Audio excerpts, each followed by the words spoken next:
ఆంధ్రప్రదేశ్, తెలంగాణలో 2 రోజుల కిందట పెరిగిన వేడి కంటిన్యూ అవుతోంది. నేడు ఎలా ఉంటుందో తెలుసుకుందాం. ఆంధ్రప్రదేశ్, తెలంగాణకు సంబంధించి భారత వాతావరణ విభాగం ఐఎండీ తన తాజా బులెటిన్లో ఏమీ చెప్పలేదు.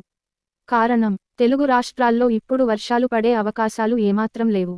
అలాగే వాతావరణంలో చెప్పుకోతగ్గ మార్పులు కూడా లేవు. మేఘాలు లేవు. నిన్నటితో ఈశాన్య రుతుపవనాలు ఏపీ, తెలంగాణ సహా దక్షిణ రాష్ట్రాల నుంచి వెళ్లిపోవడంతో ఇవాల్టి నుంచి ఎండలు పెరిగే అవకాశాలు ఉన్నాయి. శాటిలైట్ ప్రెసిపిటేషన్ అంచనాలను చూస్తే మడగాస్కర్ దగ్గర్లో బలాల్ తుఫాను ఉంది. ఇది గంటకు 150 కిలోమీటర్ల వేగంతో తిరుగుతోంది. అలాగే ఇండోనేసియాకి పశ్చిమంగా అంగ్రిక్ తుఫాను ఉంది. ఇది గంటకు 65 కిలోమీటర్ల వేగంతో తిరుగుతోంది. ఇంకా ఆస్ట్రేలియాకి ఉత్తరాన 99.03 అనే అల్పపీడనం ఏర్పడింది. అది గంటకు 35 కిలోమీటర్ల వేగంతో తిరుగుతోంది.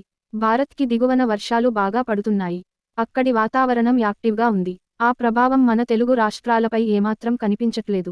బంగాళాఖాతంలో గాలివేగం గంటకు 16 కిలోమీటర్లుగా మాత్రమే ఉంది. ఏపీలో ఇది గంటకు 12, తెలంగాణలో గంటకు 10 కిలోమీటర్లుగా మాత్రమే ఉంది.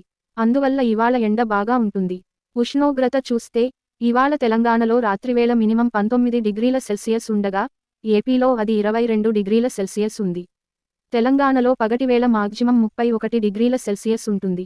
ఏపీలో పగటివేళ మాగ్జిమం 31 డిగ్రీల సెల్సియస్ ఉంటుంది. ఇవాళ పశ్చిమ తెలంగాణ, పశ్చిమ రాయలసీమ బగ్గుమంటాయి. కోస్తా తీర ప్రాంతాల్లో తేమ ఉంది.